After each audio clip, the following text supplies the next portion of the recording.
Welcome to நாவின் சுவை.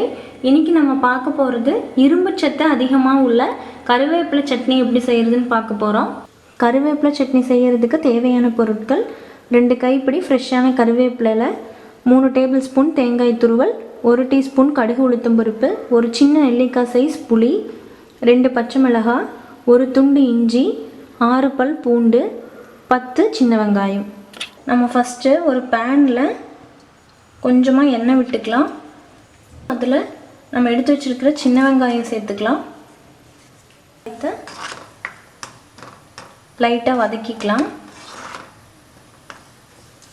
இப்போது இதில் நம்ம வச்சுருக்கிற இஞ்சி சேர்த்துக்கிறோம். அதுக்கப்புறமா பூண்டு, அதுக்கப்புறம் பச்சை மிளகாய் சேர்த்துக்கலாம்.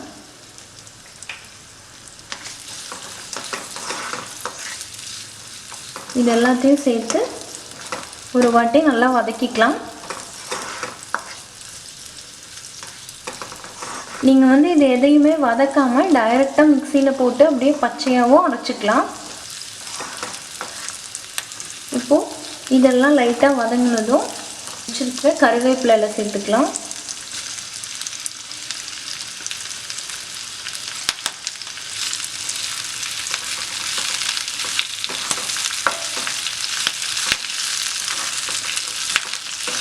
இந்த கருவேப்பிலை போட்டதுக்கப்புறம் நீங்கள் ரொம்ப வதக்க வேண்டாம், லைட்டாக வதக்கினா போதும்.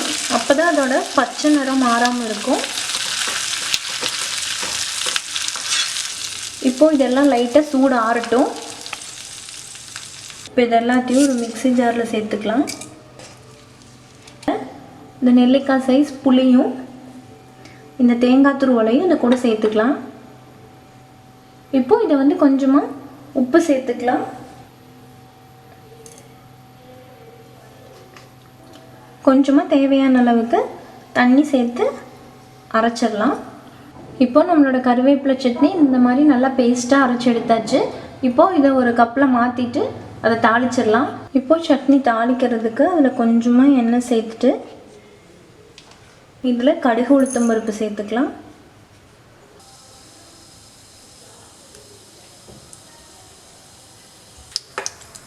கடுகு வெடித்ததும் இதில் கருவேப்பிலை சேர்த்துக்கலாம்.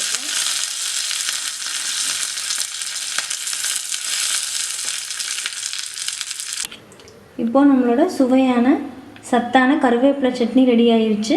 இதை நீங்கள் இட்லி, தோசை, சாதம் எல்லாமுக்குமே தொட்டு சேர்த்து சாப்பிட்லாம், நல்லாயிருக்கும்.